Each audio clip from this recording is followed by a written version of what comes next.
الرحيم. كتاب رياض الصالحين. باب بيان جماعة من الشهداء في الثواب الآخرة.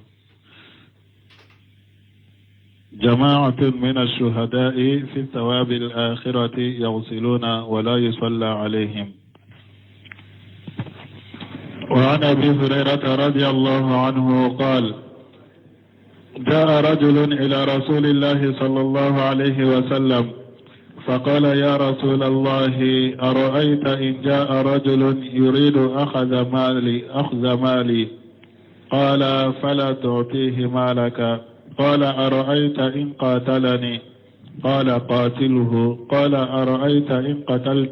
قتلني قال: فأنت شهيد. قال: أرأيت إن قتلته قال: هو في النار. رواه مسلم. بسم الله الرحمن الرحيم، والصلاة والسلام على نبينا محمد وعلى آله وأصحابه وسلم تسليما كثيرا. سبحانك لا علم لنا إلا ما علمتنا إنك أنت العليم الحكيم. أستغفر الله الذي لا إله إلا هو الحي القيوم وأتوب إليه. اللهم انفعنا بما علمتنا وعلمنا ما ينفعنا وزدنا علما.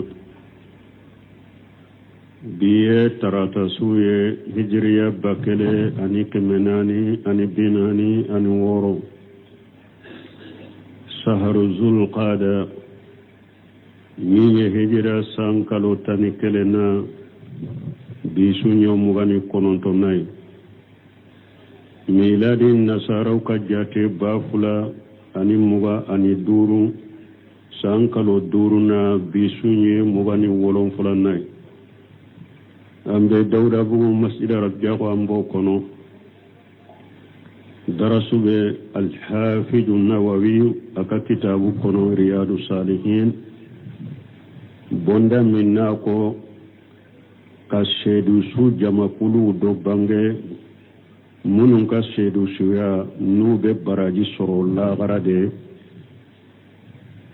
mejiya kono ube ko salibeke uka Deresu temene bonda unanya hadisa udo teme hadisa sabatun kalana anye kele anyo o sarahu fulay masarahu wakati yansuru wani abele awar Sa'id ibn Jaydi ibn Amri ibn Nufayli ahadi asaratil masuhudi lahu bil jannati radiyallahu anhum. قد سمنا أبي الأوري سعيد بن جيد ابن أمري ابن نفيل ni سعيد بن جيد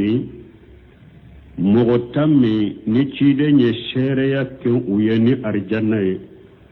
أليبو مغتاين كنو على كجي كبوما قال: سمعت رسول الله صلى الله عليه وسلم يقول Sayyid ibn Jaydi ko alayya me cide ma alaka tanuna kisi baka cide mbafo man qutila duna malihi fa huwa shahidu koni momi ifagaray kan nafulo kunkoro yeshedu suye wa man qutila duna dammihi fa huwa shahidun ni momi ni sara ijoli kunkoro يشهد سويه ومن قتل دون دينه فهو الشهيد نمغمي فغرا يكدين دي كونكرو يشهد سويه ومن قتل دون أهله فهو الشهيد نمغمي فغرا يكدين بيا دي كونكرو يشهد سويه أبو داود يابو أن الترمذي وقال حديث حسن صحيح ترمذي كو حديثين كاني أكاكنه ni hadisa min fulani nye ubafu mimma ad-daruriyatul qamus koko duru الضروريات الخمس كوكو دورو نسلامي الدين نانا كوكروش ودود فلان نونية ضروريات الخمس وهي جمعي الدين والنفس والعقل والإرد والمال وبافن عندما الضروريات الخمس نيفن دورو ديناني جياني هدمديا تتا كوتو دينا نانا كانونون تنغا دينا تنغالي جمعي فرو دينا كتنغا ودي كوسو جهادو كيرا سرياي jihadu kera sariyaye puru ka dina de tanga alaka dina alaka kuma aka kuma be sanfela soro nya kana do ala ani dina tangali doye jumaye chinyali kelawu ku janga kata minni fagali kaka ka faga minni bugoli kaka ka bugo minni kasodo kaka ka do kasola minni gene kaka ka ge dina kurusiri de do ni mo min kera chiali kala dina la silama nyema ya do foi tese kai ka chiali bali e ka chiali mfana chogo ya gugulo munum billa bo silamiya kono silamiya sariya ya nyamariya di nyema ma ki faka puru ka dina kurushi ube bidia yera i bolon bidia min bi kafiriya ibake ka bidia inchari fana silama nyema adagara aki faga dina kurusiri kama komi jadi bun darhame fagara chogumi masake do bolo donc uba fo ninde foloye dina kurusiri ode koso dina kurusiri nde koso silamiya sariya ko dabalikelaw ka faga oye ode ye foloye dina ka kurusi jihadu kera sariya ode la ala soso lankal la jaba num bida bu kafira uba chari numa faga de wutuka bida charli bila bida imfane kafira bida de ku faga dina nana noye ni dina tay ka dina koloshi fulana an-nafs ni dina nana nun ka koloshi li kamare qisasu nana ni mo ya yire tugu ayem mo faga asera silamiya sariyama fagali sabatiraka ayem min faga kam mo ma ya fa ka faga o yenum korosili minye al aqlu hakilu korosili dina nana hakilu ka korosi odi ato dolominaw femmin be hada maden ka hakili bo chogola akera drogoye akera doloye ni silamiya saraye haddu doke annofe ka janga kata do bila nofe ni minana dolomina ni silamiya saraye be ikabugo bisanya bishegi hakilu kolosili nambora uyoro la ninye sabaye nanina ali irdi farikolo kolosili odi ato jene ya haddunana farikolo kolosi jene ya kanake odi ato niye jene ya kema furu silamiya saraye ko ikabugo busanya keme ikagge kabo jamana kono sankele ni furula asabatiri ka yajena ka ka farakiru kuifa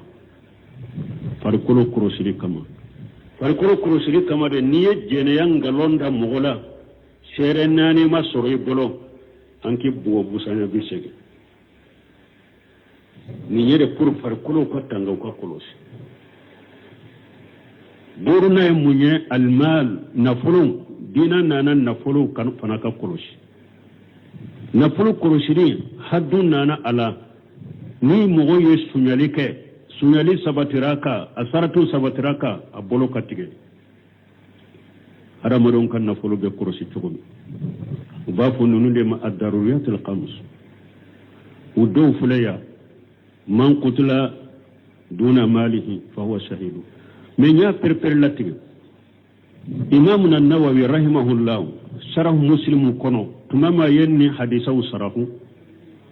akum minye ki ewa ni mugo kwa ba kanna ikanna fulo mina ila ciden ko kana dama min fulen ne wajibi tede wajibi tika mana to komi nyamariya ka ko ciden yi bali kana dama de wajibi de do ikani kanna fulo dama ki faga ko ayi mana addagaraye ikani kanna fulo dama addagaraye ikani kanna fulo dama na ikanna fulo nyini fe ikana dama meni mo min ko ama shama ni mo ka nyugon faga uba kin faga na fulo kama ma shama addagaraye kanna fulo ndama be kisi chokomi bashi te kawla na fulo kana dama wajibi te mais wajibi ye yoro jumaye sa imam an-Nawawi rahimahullah ni doni ke bawore ko wajibi ye yoro jumaye sa ki yere defa hari ni be sade ni mo min nana i yere kun fagali de kama ikani yere dama wala ibi yere defa ni ya tigi faga abe tasuma kono na yi faga ye sedu suye ube ika dina har ni mo ko abilla fitna ika dina de kono ate beki yere labilay awa ube anya fo chogomi ika furmuso ube demuso ube eka jumara hamido eni ka jumara mi do be nyogon fe akeri baye akere balmonso akeri kormuso uka yere ka furmuso ri demuso de do nana ko fole ka jeniya ke ode no fe nyana wajibi do ika defali ke ne yoro la har ni be tola kana sira de otigi made wajibi do ika defali ke ne yoro la fo har ni be tola de ibi yere defale aw balmo minye ni mo nana ko abi yere faga uga nani kan na furo kofe no fe ni ciden ko ki yere defa doni ko ko yere defa yin fana chogo ya de balade ali asihalu wali asihalu mana mo nana bi eka ko abi kan na fulo mina uga bi faga en yere bado ni boli la ibe kisama iboli kana faga de ni boli bi kisi iboli ube mo nana yere no fe ube kan na fulo no fe e yere bado ni kulora ka mo wore ini mo ka surube kam me mo bena abe boli atese fagalima ibe kulore kana akana nyogon faga ke fulo kana faga de ni kisi chogore be ni faga lita te faga fulo de ibode ke dole ka ko ni yere yado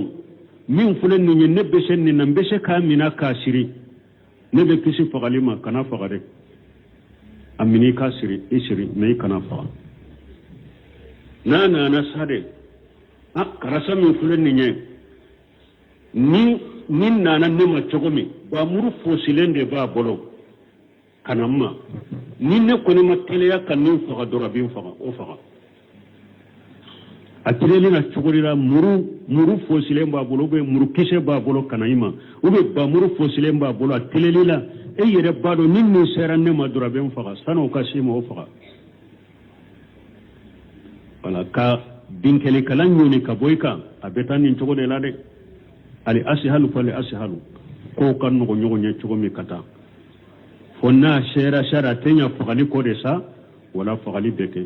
ni ya faga betta suma kono ni ale de ye e faga ye shedu suye wa nabi hurairah radiyallahu anhu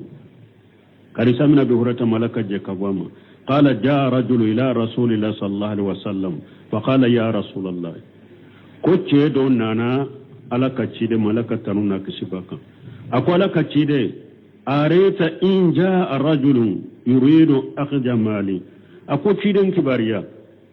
ni mugo do nana ma aba fe kinkan na fulo minanna qala fala tutihi malaka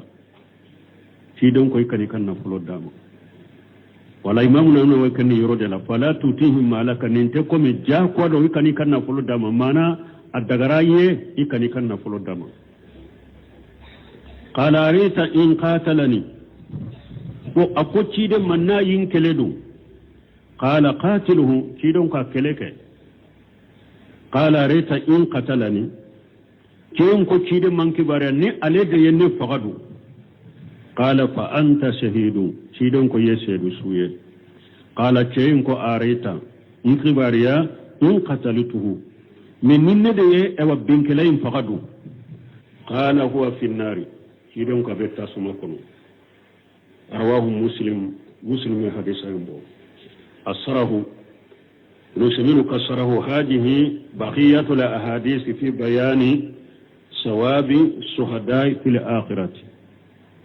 نوني حديثات تويه حديثا منون نانا مغم منون نسيد سود الله غرق بانغانيه منها ما في حديث عبد الله بن عمرو بن عاش رضي الله عنه وعن أبيه أبو حديثه كنو عبد الله بن عمرو بن عاش على كجيك أبوانا فابلو أن النبي صلى الله عليه وسلم قال ولك النبي ما على كتنونا كشباك أكو من قتل دون ماله فهو شهيد كيدون كوني مغمي ساري كان نفلق كنكرو يسير سوية يعني إذا أتاك أحد يريد أخذ مالك ni mogo don nana ema abafe ki kan nafulu min ila fadafa'ita anhu hatta qutilita iye anyoni kabo yireka fo ya faga fadafa'ita anhu hatta qutilita iye anyoni kabo yireka fo yi faga fa anta shahidu iye shedu suye wa fil hadith la akhar أبي حديث ورلا أن رجل سأل النبي صلى الله عليه وسلم قلت دو أين نبي نمان كلك كتنون أكسبك قال يا رسول الله قال كتشيدي أريت إن جاء رجل يريد أخذ مالي أقول تشيدين كباريا من مغدون نانما أبا فكين كان نفل منا قال تشيدين فلا توتيه مالك أقول كان نفل داما قال أريت إن قاتلني وكو تشيدن كباري نا ينكلدو قال قاتله تشيدن كاكلي قال أريت إن قتلني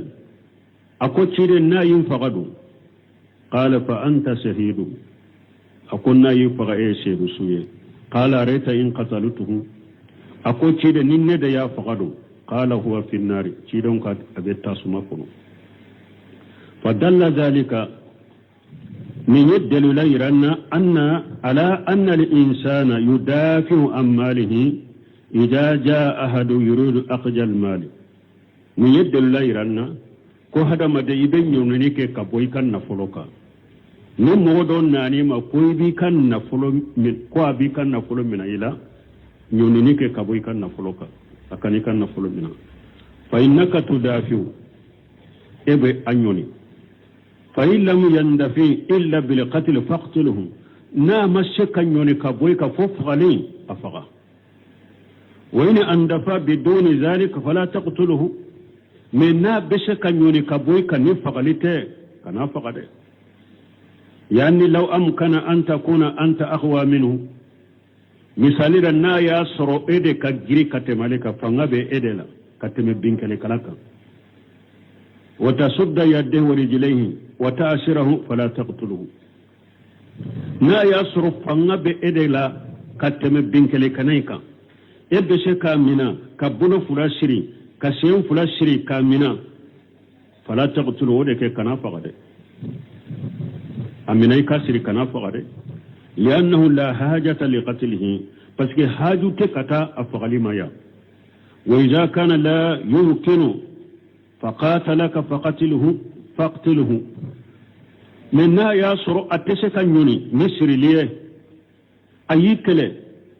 أن كان ينكو أبي فغا فقاتله أكله ولو قتلته هرني إبا فغري نا يكله أكله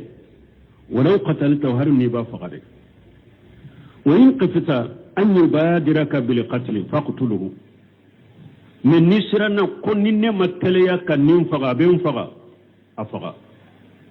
ولا حاجة لمقاتلة حاجة نيغون كليلا ولدي أبي نيغون كليلا ندان كان يتا إبولوكوا بين فغا أبي نيغون كلي نسرا كنيوني كبوي كفولي نيا فغا أبي تاسمالا نا يفغا يشيدو سويه من نيري يادو نينا نما تغمي متليا كفغا دروا بين فغا فاقتله أفغا ولا حاجة تكوينو بنيغون كلا يعني لو جاء إليك يشاء يستد وما هو سلاه قد سهره فاقتله يعني ناني ما التليا لمباكي كمن أبوليتون التليا لمباكي كان إما بامرو بابولو أي بامرو فوشي وبي مرو كشي بابولو أباكي كبولي كان إما نفغاني تليا فاقتله وفغا لأنك إلا متبادره قتلك بس نيمة تليا نمك فغدر بفغا فإذا قتلته فإنه في النار نيا فغا أبي تسمى قنو وإن قتلك هو فأنت شهيد من ألد يفغا هي شهيد شوية وكذلك وتشكو كلنا في حديث سعيد بن جيد رضي الله عنه سعيد بن جيد كحديث فنبين تشكو كلنا على كجك باما من قتل دون ماله فهو شهيد من مغمي فغرا يكن فلك كنكرو هي شهيد شوية ومن قتل دون دمه فهو شهيد فهو شاهد من مغمي ني فغرا إكا جولي كنكرو يشهد سوية ومن قتل دون دينه فهو شاهد من مغمي فغرا إكا دين كنكرو يشهد سوية حتى لو أن أحدا أراد أن يفتنك في دينك أو يهتك إردك هل من مغمي نيالا ينكوا بالله فتنك دين لا ube abika la horma fendo abo la o tanga bwaka oma asbaha jalika masala nya fo chogomi e ka furmuso e demuso e jumrami don akofo aka dankari wodela oma asbaha jalika nin nunu na nyugono faqatalitahu faqatalaka fa anta shahidu niya akele nindela ayifaga yeshedu suye wa in qatalitahu anta فهو في النار من إيد يافغا أبي تاسما كنو ولهذا قال العلماء من دكوس الدونك بغوكو إن الدفع السائل دينكني كلا يونيني ولو أدى إلى قتله جائد هل يونيني سيرت ni allabana kata fagali de me adagara binkeni kala kanyoni kaboyka hari ni nyurini mbellaba kata fagali de ma adagariye liannahu ja sala alayka fala hurmata lahu parce que nim mogon nana bi ka doro hurmata ka tuguni silamiya ka tangana hurmata ka tuguni lakin in ida andafa bima duna alqatl fala taqtuluhu men ni anyonina kaboyka kasoro fagalite koni ikana faga na bese kanyoni kaboyka ni fagalite kana fagade abese kanyoni kaboyka ni chogo minye bodeke na manye fagali kode sa fagali bena نسأل الله تعالى أن يؤجنا وإياكم من الفتن ما جهر منها وما بطن أمر على الدليل من أو على كان كيشي فتنة وما بانغالين الدغولين باب فضل العتق قال الله تعالى فلقتحم العقبة وما أدراك ما العقبة فك رقبة وعن أبي هريرة رضي الله عنه قال قال رسول الله صلى الله عليه وسلم من أعتق رقبة مسلمة أعتق الله بكل عدوا منه في النار حتى فرجه بفرجه متفق عليه. وعن أبي ذر رضي الله عنه قال قلت يا رسول الله أي الأعمال أفضل؟ قال الإيمان بالله والجهاد في سبيل الله. قال قلت أي الرقاب أفضل؟ قال أنفسها عند أهلها وأكثرها ثمنا متفق عليه. من بوندا سيد سمونو نبراجو بويا لاغرا وبوندا بنا anya fo chogomi anya fo ka perpere la tige kala doni parce que nyini kali della kana nunka mana mogo muna be ko mogo munu ni mogo na buka ko bu ko na folo mina nube na folo duma do ye nyogon soso kutu gu jalagi ko ciden ko kadi kan na folo dama hari ni be sade ko doni ke bo ko na folo yoro wajibi tika yere nyoni ni kan yoro nyoni ke ka boy ka wajibi tika yoro la de adagare yede mais ni yere ba do ama sen na folo ko ma sanka nyogon fa fule pour ki yere nyini basiti kare atigi ma haramu ke bal don ke baw do yere ko ikan na folo indi akata kausa nyogon fae mislamak sariya koni ya la daga yiki yere nyoni ni ciren koy kan na folo dama mana adagari ye kan na folo dama la nyini ode na te ko mi wajibi ka mo ko yoro fam bon yoro mi sisa ni e wadoni ki baw benemba ka wajibi do ikai ki yere de fa har ni be sa o yere ni mo min ko bi yere fa ube akode ewa eka ewa jumara mi do ikalla horoma mo do akwa bode fa nte faray ka musola fonka fa nyana ube nte faray ka musola fonka jano fe nyana awuzu billahi ube ba muso ube dem muso ube jumara mi muso do doro ni mo min ko te faraw de la fo akad dankaro de la ka jeniya ke o nyana ni oye doni ko ko defali e wajibe ni rola hari ni nimbe tola ite nimbe la de ibe ni nyuni de hari ni nimbe tola ube ka fa nunun ka fahamu mogo were kan na folo kanyoni ni bo kaka ube mogo were inana mogo ba ke kabbi mogo were de kan o fana be defa unsuru aga ka jalima aw majluma tiron ko balima deme no ba tonyo ube na be tonyo la sebo ko cide ni ambalima mogo ba tonyo ka deme ambo do ni anne ale be tonyo le la no akoy ba mina ka bo tonyo le ndela wala kam mo wore defa be mo wore defa me don ko yorola mo wore defa le de do jate minake karasa kan na fulu mi benkene kala ba fe kata mbese kan na fulu ndefa fagalite bola nete sa o na fulu defa min ni yere ya do fagali bala wala tulu bi aidikum ila tahluka ni mo kan na fulu kan yere di halakima ni yere ba do karasa kan na fulu nin kun ka defa ko fula do la kene benkene kala na faga ube nena sa uko oyorola ikani yere di halakima mais ni yere ya rafula bebe kisi na folo imbe kisi nete sa defa hada made wore ni be o chogola ni ya unana bi mo doka e yere bado be se kado defa lela atiki be kisi mina benkene kala intesa etesa ademe mais na ya do e ka fagali bala wala tulgu be ayde ila tahaluka kani yere di halakima donc nu yoro nonun ka famu doni ko yen nonun faram fanshiya yoro wore wude nonun ka famu nambora yoro la babu fadil itiqi ni nye bondanye ni nye jonkan horoya ka jonkan horoya fasamanta min bala yaro silamiya sariya sana kana jahiliya tilela hada madin tumbeke jonye sira chamana mislamiya nale ayon munke don kan horoyali ayo ofere sababu min be hada maden ke joye da min be hada maden ke joye kokoro silamiya ya soro jombe soro choya tamana me silamiya nale ayi jon horoli ayo de fereya sababu min bi ke joye kokoro silamiya sariya ba fe be ka horoya de kadama wodi ato silamiya sariya nalen kofe jombe soro ni sira kelende jihadu silamiya jihadu nani kafiru ya nyogon jihadu aye kafiru munu nyana maya mina ubeke aka jownye fo nayu horo o ni jomi soro la silamiya la na tigi ya di ema ima horo ya jondo ube atigi ya fere ema ama horo ya jondo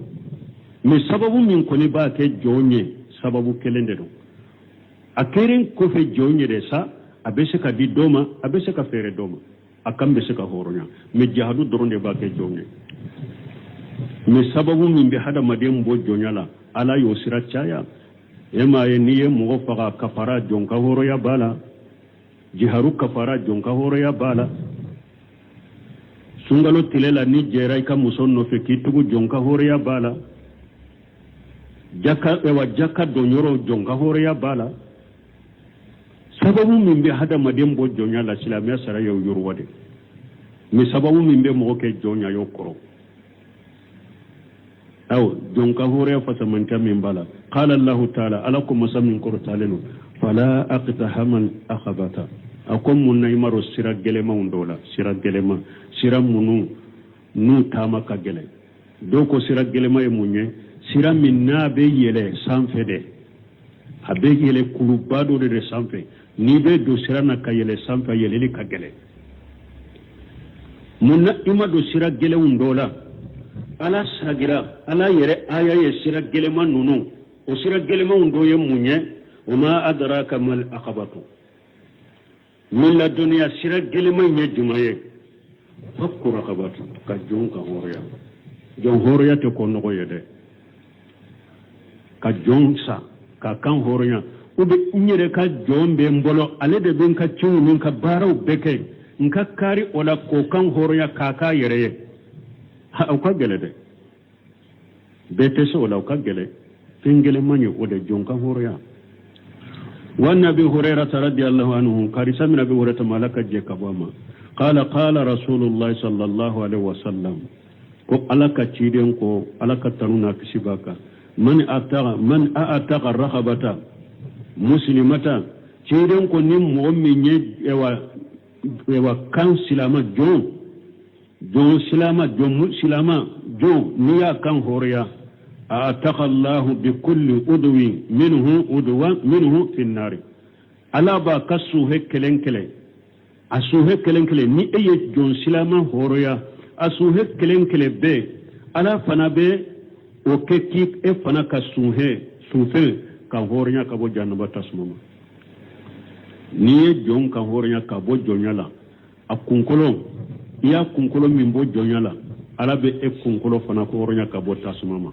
a bolon ala bi bolon a kinin bolo ala bi kinin bolo horenya ka bo jannaba tasmama a numan bolo ala bi numan bolo horenya ka bo jannaba tasmama a kinin se ala bi kinin se horenya ka bo jannaba tasmama a numan se ala bi kan numan se horenya ka bo jannaba ta sufe be hatta farajahu bi farajihi hari a nyefela ala be e kan nyefela horenya ka bo jannaba tasmama ne ale kan nyefela horoli muntafawu alai bari muslim benani hadisala mana eya ale be bo jonyala chogomi ala fana be e be kisi jannaba tasmama wa nabi jari radiyallahu anhu karisa min abi jari malaka je kabwama qala qultu ya rasulullah ko ale ko ya laka cide ayyul amali afdalu ko ale ko baranyuma juman kanyi katama beka قال الإيمان بالله شيدن كوي كلمنني علي لمن حقيقة كدا على والجهاد في سبيل الله أني كجهادك على كسرلا قال قلت أي الرقاب أفضل وقال كو شيدن جون فنلا جون جما كان هورولي كاني كتم جون بيكا قال أنفسها عند أهلها وأكثرها ثمنا معنى أكو جون من كاني أتغو يربولون na songo kacha fana jomi jontigi mi jom marale mba bolo ale ka jom marale la jomi kanyi katema beka aka jonna ani jomi ka songo kacha katema ka jom beka ku jon sugu ko kan horoya ode baraji kabo kateme jonka horoya to beka muntafaqu alai ni hadisa fana buare muslim den hadisa ni nyayirana ko mogo min ni jom maralembe e bolo ika jom min kadiyede na kanyi fe katema bekare na songo kacha kateme ka jom bekare ko kan horoya kadi ayerema o baraji de kacha kateme jom don ka horoya le asarahu qala al muallif rahimahullah ta'ala babu fadl al itiq sarahu muallif akon ni bondaye jon ka horoya fasamantia al itiq huwa tahriru riqab itu kore munye ka jon ka kan horonya yani an yakuna hunaka insanu mamluku man hada madin do kake marafendo amaralendo dogolo fayati shakhsu fayu'tiquhu mugodonana ana o horonya ka bwatigi bolo o yuharriruhu ibtiqa wajhi Allah azza wa jalla ana horonya kake horonya ala jati kama فهذا من أفضل الأعمال بارو بين يومين قال الله تعالى ألاكم مسامين كرتالين فلا أقتحم الأخبة منا إما دوسرا جلمان دولا وما أدراك ما الأخبة ميلا الدنيا سرا جلمان يجمعي فك رغبتي jonka horoya aw itiami fi yawmi ji masqabati ube kammo la dumuni kungo donna domi ni kungo gele umbe yatima jama'abat kal yatima la dumuni yatima munu ni ikabali masrudo aw miskina jamatrabati ube kam miskine la dumuni miskine be bogola harate sekata yorola summa kana min alladhina amanu wa kufika mugula munu liman yara wa tawasaw bisabr nu yenyugo nyamara ni sabale wa tawasaw bil marhama nu yenyugo nyamara ni nyugo hinay ani ne wonne mali qawluhu ta'ala aqtahama al aqabata alaka kuma nako aqabata ya anni sa'idaha ala masaqati munna ima yele shira doka geleyate sa'idaha kayele geleyaka wal aqabatu hiya at-tariq al-murtafi aqaba munye shira minni akorta lendo kata sanfi wa ma'lum anna ihtihama al-aqabati sha'bun wa shaqu adonendo shira minna be sanfi katade ni be do shira la kayelo shira la kata akagele wakadhalika itaqu riqabu sabu ala nufus awa bo to kerende la do ka kan fana horo yaliye ko gelende nunka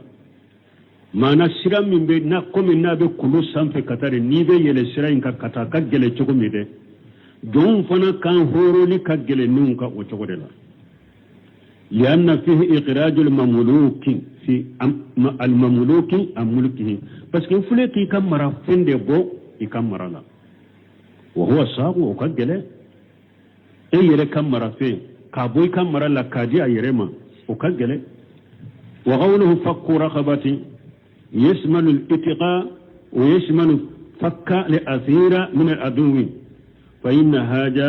من فك رقاب nako fakku ragaba bata ka jonkan horoya abota ube mugo mina ne jugu ye mugo min mina ka fere ke ka tige bo jugu bolo o fana be fo fakku ragaba be fo ala mugo do de jugu ya mina jugu ye na folo hakke do de fo ni na folo madde amanta bila eyo on na folo do ma puruka abo bolo o fana be do fakku ragaba in kono ففي الآية الدليل على فضيلة الإتق دليل بني آيالا جونكا هوريا فسمانتيا دليل بني نكو جونكا هوريا فسمانتيا بالا ولا نياي سره دولا وكو إتق رغبا أني فك رغبا كو دونك باو دوية ديفرانسي بلوني نيغونجي كو إتق رغبا يدي إيري كا جون هوراني يري يني مغوماكي إكلم توكاكي ko fakku ragaba o beseka fara mugo doka jon doka hore yari la do yu bo nyugo na ninni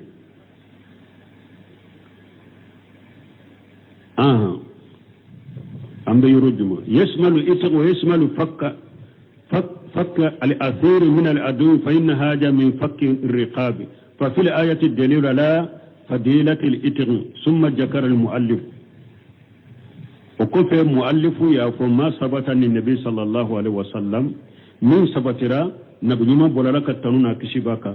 أن من أعتق أبدا كون مؤمنية جون كان هوريا أعتق الله بكل عضو منه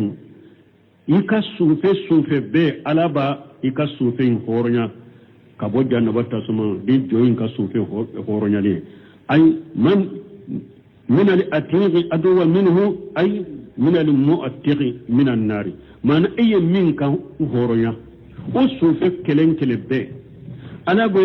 وصوف يغنى هوريا كبو إمين فنايا فورو كبو جهنم تسمما يعني أنك إذا أعتقت أبدا أعتق الله كل بدنك من النار لن يموني ni eye jonka horonya ewa ala be farikolo be horonya kabo jahannaba tasmama liannaka ataqta haja li awda min riqi parce que eye ninjo ya kan horonya kabo jonyama fayuti'uka Allah ta'ala min an-nar bi fadlihi wa ihsanihi subhanahu wa ta'ala ala be efana horonya kabo jahannaba tasmama na ka fasamantaye ana ka nyumaya masammin silano aportaleno awon balma bakar sirri aka silamiyalen kofe aye jongolon fula de kan horo yannin chokola jongolon fula bilal be ulu chela ala kama jongolon fula donc fasamanta bala balmo an yode fo jonka horo ya fasamanta de bala parce que silamiya sariyate afe mogo ka ke inyogona hadamaden ka ke bolo jonne wodi to haram bena babu dola nyefe kitabu tauhid ciden koy kanafo mogoma abudi e kanofo nka jowa koy kanafo e ka fo kulami wa fatati wa fataya akoy ka fo nin chawdala me ka foy da kono nka jo hari tauhidin kono na ciden ya ambaro la kitabu tauhid bena parce que hadamaden ka tede iki ewa iyere majigi hada madon yede ubini hada madon to kan kele me wakati benni ebe bi yere korota moka he nunun tanka jon yewa nunun tanka maratu yewa nunun yere bonya wonini fe hada madanya te so nunun na nyugo nawo silamiya sariya jonko bede abede silamiya sariya lade me silamiya sariya nale wakati be abakano jonka horonya ka boye bolode obe hari na bi bolo o hadisa be o bonda bena nyefe bonda min tugulembe ni na wakati sero bena fo ikam mare fen mara fen nyumanke katuma de ikam mara fe hari ni ka silamiya sariya denye munye nyumanke katama de akorote ikamina komi baga koy kada madende do la mo kan nonu famu hada madenya la ani dina konona la ala ka hatin yondama komi wakati sera ya ante sika bonda wereta ube bonda were besa kala ha dori torala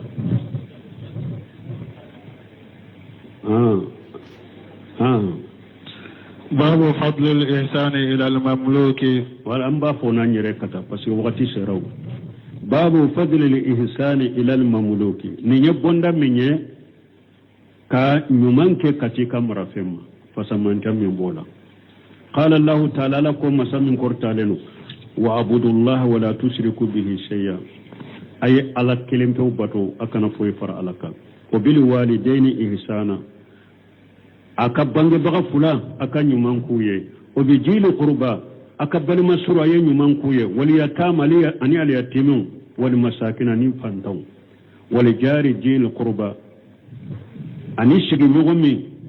ni balima surunya bina ce aka ñumankuye wali jari de junubi mais ani sigi ñogomi fana i sigi ñogonde mais balima surunya tina ce wa sahibi bil jambi ani to ñogomi bi kerefe do ko sugu la jago yoro la ini min be ñogon kerefe do ko ay ikam muso min bi kerefe do ko ay tama denya ini mo min be ñogon ini min ye tama denya ke ñogon fe wa buni sabila ni siradun dunaw akanyu manke katuma wa ma malakat aymanukum ani aw yere kinin bolow ye mo munum mara mana bolow ye mara fe munum mara wa ni marur ibn suwaidi qala araytu aba jari radiyallahu anhu marur ibn suwaidi ko alayya abu jari ye alaka je kabwama wa alayhi hullatu wa la khulamihi misluha imay wala khulami uma fo wala abdihi ko alaye abu jariye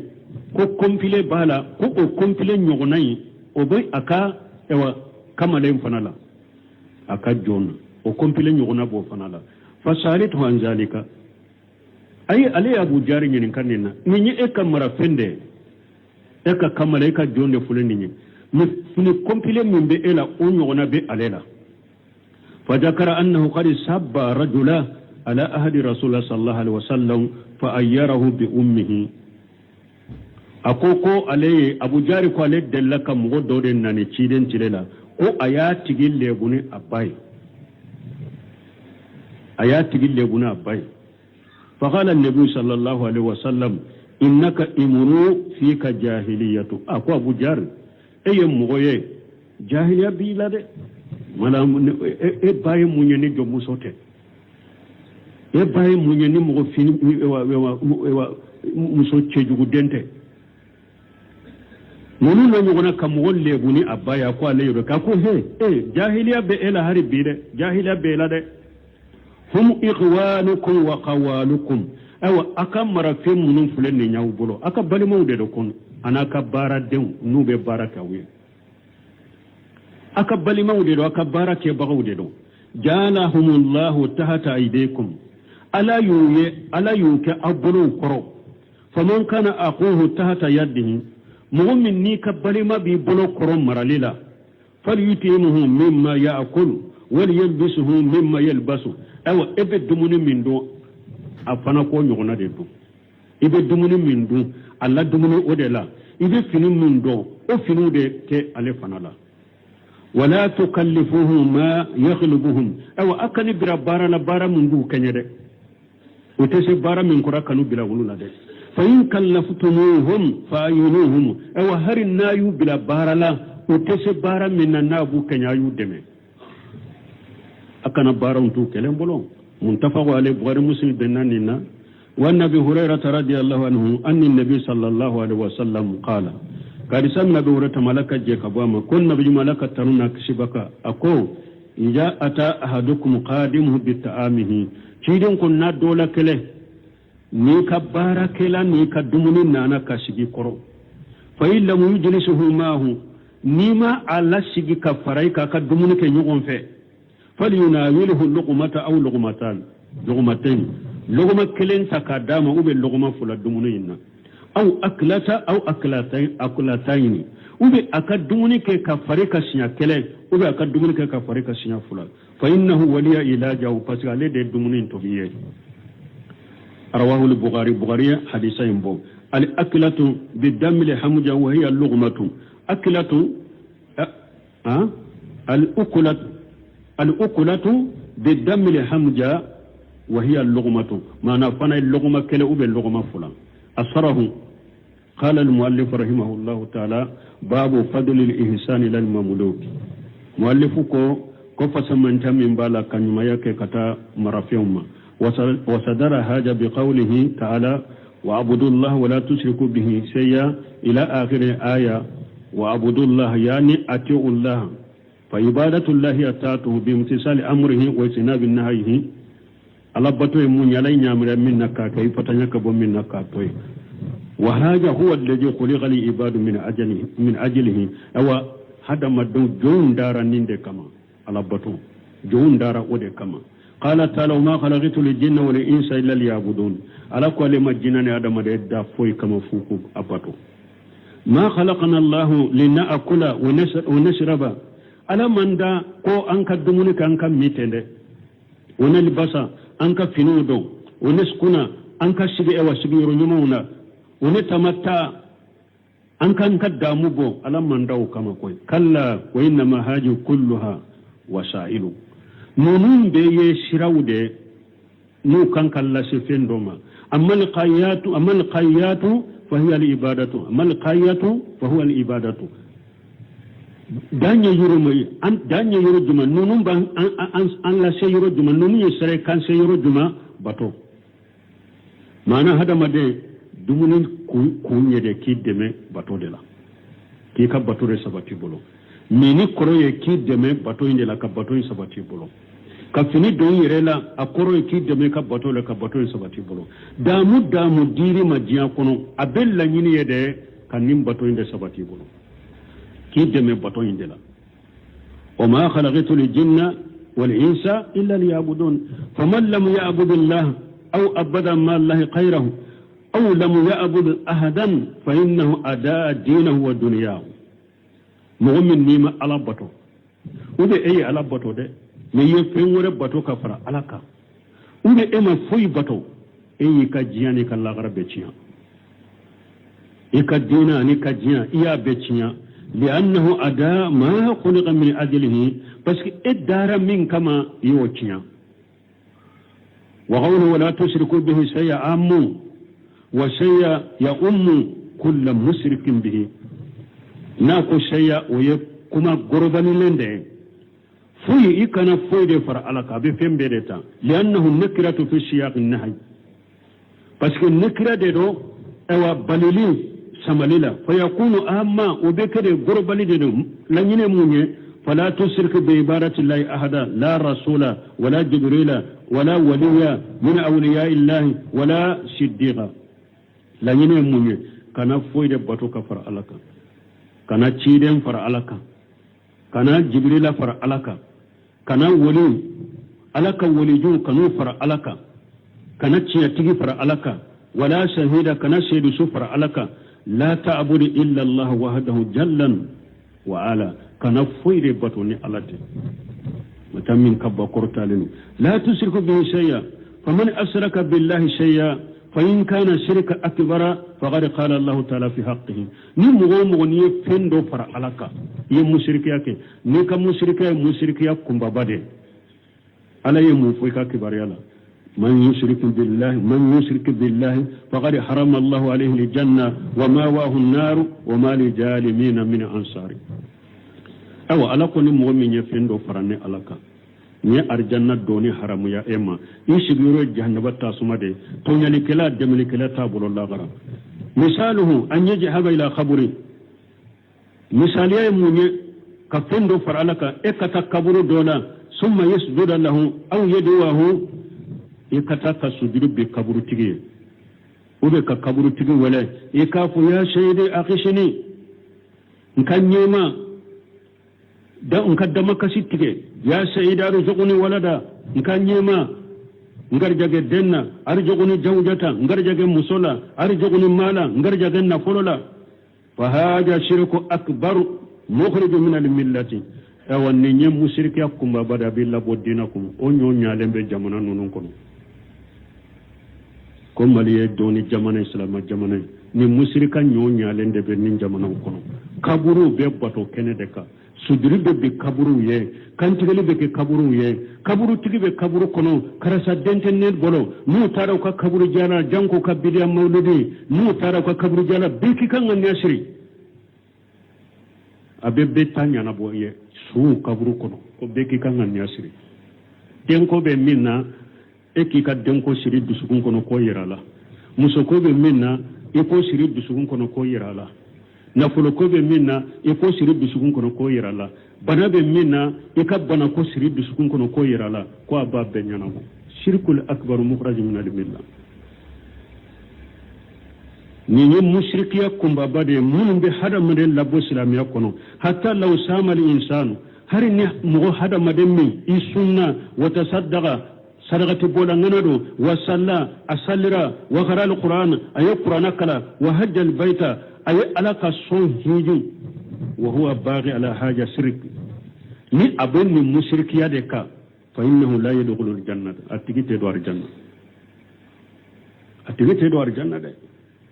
wal jannatu alay haram ar janna haram yaranin tigima wallahi ni wakati ni nyoron fana yey soro wati korele nawo odi atum ba fe ka bonda do bola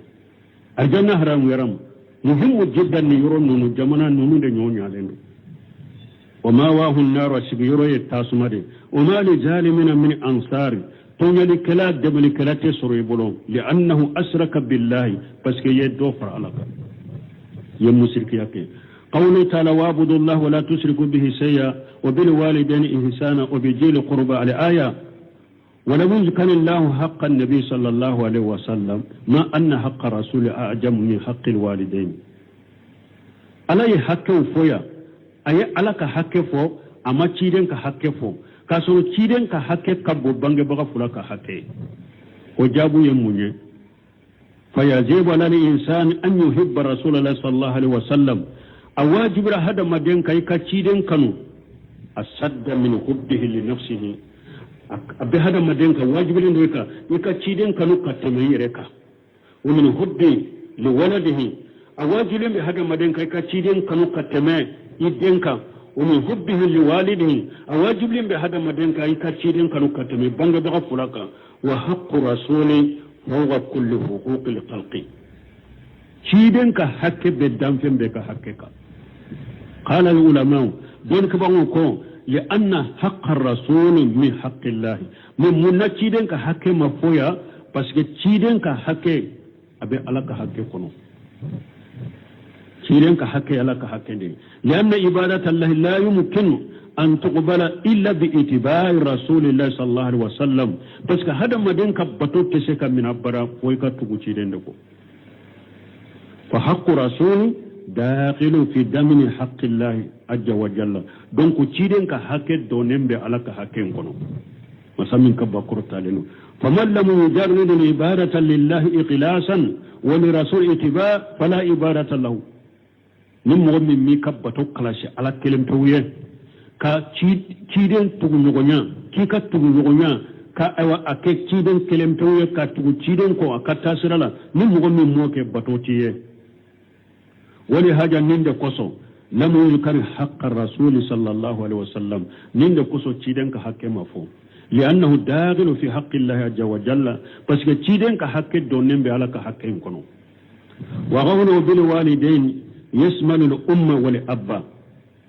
na ko bange baga fula abe bani fabeta ihsana yani ahsinu liwalidaini ihsana ayen yuma yake aka bange baga fula ihsana bil mal ayen yuma yake bange baga fula ninna fulai fatutihi min malika wa tatawaddadu ilayhima iki kan na fulota kadi ka bange baga fula ma ika ewa kanu bila katu fula ma fula be saki kanu chokomi ika baraw ke fula be saki kanu chokomi ومن ihsani ومن إحسان أن تطيعهما وتقدمهما أبين ما يلا كتبانج بغا فلاما إكتبون وفلاكو ولبط نوني أمرمني إكبارك وفلاي بالمال وبالبدن وبالجاه إكبارك بانج بغا فلاي نينا فلاي أني فريقلون أني كتتري فالإحسان هنا يشمل كل ما يؤد إحسانا numa yammin fora ya fimu finna be jate ko nyumande do abe beddon nin kono kaki bange baka fulay wa yati insha Allah baghiyatul kalami ala al ayati wa ma ba'daha min al ahadith no simin ko rahimahullah akon ala sunna awa kuma bena ayat toy ani hadisa munum be ayayin ko fe kuma bena uluka ni ala sunna wakati wala sallallahu wakati sara subhanakallahumma rabbuna bihamdika ashhadu an la ilaha illa anta astaghfiruka wa atubu ilayk.